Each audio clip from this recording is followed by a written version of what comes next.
We're going to pull the data from week 4 and look at 10 trendy running backs who made an impact this week that we need to look at. We got a couple for the waiver wire, a lot of them for trades, a lot of them for future scenarios that we can strategize around. But we're going to be looking at these running backs to see what we need to do. But what you really need to do is hit that subscribe button right now.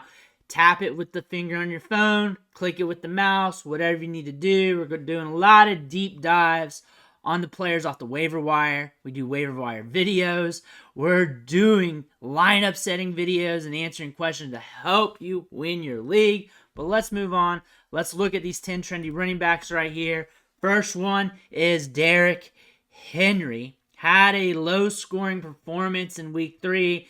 Decent in week 1 and 2. And here we go. 122 yards, 1 touchdown, 22 carries. Fantasy managers were looking for this workload. They were waiting for it to happen. We got it. 22 carries. And what we see here is him sharing the backfield with Tyjae Spears. Tyjae Spears is getting a lot of run for being a rookie running back, being paired with Derrick Henry. However, you look at the game script here. Titans were up. They pounded Henry. This looks like a running back or a situation here that when the game script calls for it, they're going to pound it with Henry. When the game script's in flux, they're going to have them mixed up. And when it looks like the Titans are going to be up in a game or have that opportunity, you know you're going to have a Derrick Henry game, and you'll probably have some Derrick Henry games as well when they're behind or it's a neutral game script because he's explosive for his size. He still has some speed there. He can still give you that stiff arm. He can still give you that long run here and there. You see a little bit of those in the chart right there. He's getting touches all over the place. Those touches going to the outside means they got confidence in him. They got confidence that he can do it, or they wouldn't be doing it. It'd just be up the gut, and they'd have Tyjae Spears doing it. That's a good thing. We got good size out of him. He's that robot running back that you don't see every year. A lot of people were down on him going into this week. There was a lot of people down on him saying he was dust. Comes back 122 yards.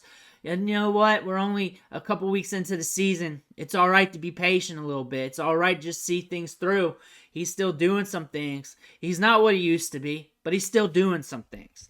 Next, De'Von Achane. He is for real. And like we've been saying all last week, is he's going to be getting touches forever in this offense. And you want players who are getting touches in this offense. Is he going to give you these kind of performances every week? Nobody does that, but you know he can crack it. You know he can do it, and he's just running loose. You're talking about 4.32 speed here. Very explosive, can be used in the passing game. He's electric in the offseason, during draft season, and earlier this year. We're talking about him as discount Jahmyr Gibbs. This is what you've been wanting from Jahmyr Gibbs. You're getting it from De'Von Achane, however you want to call him. But he was one of those rookie running backs we've been stashing during the early part of the season that we were hoping to hit. One of those lottery tickets, usually 1 or 2 a cash. This might be the one that cashes. We may get another one later in the year. But it's good to see one of these rookie running backs cash, and it's De'Von Achane. He is very expensive in Dynasty right now, as he should be. And he's been looking good. This offense has been looking good. Bijan Robinson. It does not matter what the game script is. It does not matter what country he's playing in. He's a stud. He is going to get workload. He's going to get used. And you start him at will. And I think we all know that. But really, the data is saying that. Look at the game script. It was a slow one. It was an offbeat one. Still getting touches. Still getting workload. Still getting efficiency. Still getting you production. Never be scared of Bijan. I don't think anybody is, but some casuals, some people not really in the know, some people who get very nervous with their players might think that. But Bijan Robinson, good luck for a long time. Now we're looking at Dameon Pierce. There's a big trend here. We saw it coming into this week, and it's when the Texans are in a neutral game script. They like to run the football, and they like to give the majority of those carries to Dameon Pierce. That's an indicator that when things are playing right for that, they're going to give him the rock. He had 24 carries in this game and a 30-6 victory over the Steelers. 81 yards. not the greatest fantasy performance. He scored a touchdown last week. It's kind of been a down season compared to last year's expectations or last year's results. But still, we know what we're getting out of him. If the Texans are in the right game script where they can feel like they can implement him, they're going to give him the rock, and that's going to give him some opportunities. He's going to cross the goal line a few more times this season as long as he's healthy and he's on the field.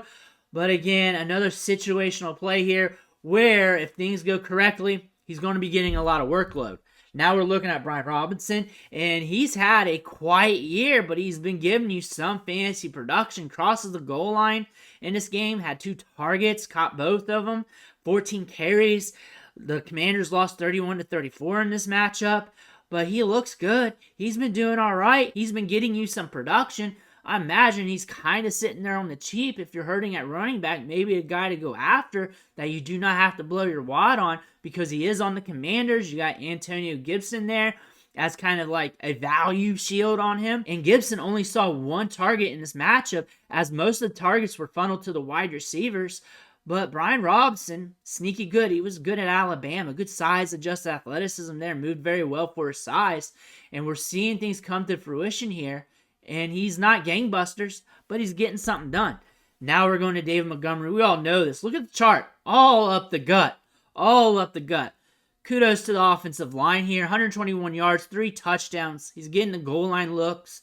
Everybody is sad about Jahmyr Gibbs right now. But you know what? His time's coming. He's going to eventually get his opportunity. And you just got to be patient. It may even be next year. More likely sometime this season. David Montgomery is not going to get 32 carries a game. And if he does, he's going to break down just like any other running back. 121 yards, 3 touchdowns. One thing this indicates, he's getting the carries up the gut. He's getting those goal line looks. This offense can move the football, which is going to give these running backs opportunities. All in all, I think we know what we're getting out of David Montgomery, and we're hoping more for Jahmyr Gibbs. Alvin Kamara back.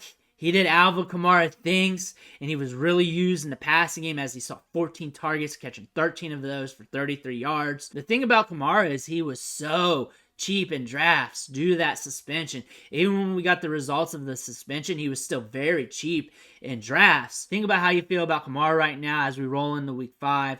Think about these short suspensions. Think about these short-term injuries at the start of the season while we're doing our drafts as these players are falling in discounts. You just got to wait a couple weeks. You just got to gut it out a couple weeks. You already drafted your top-end dudes, and you got a guy like Kamara just sliding in the draft.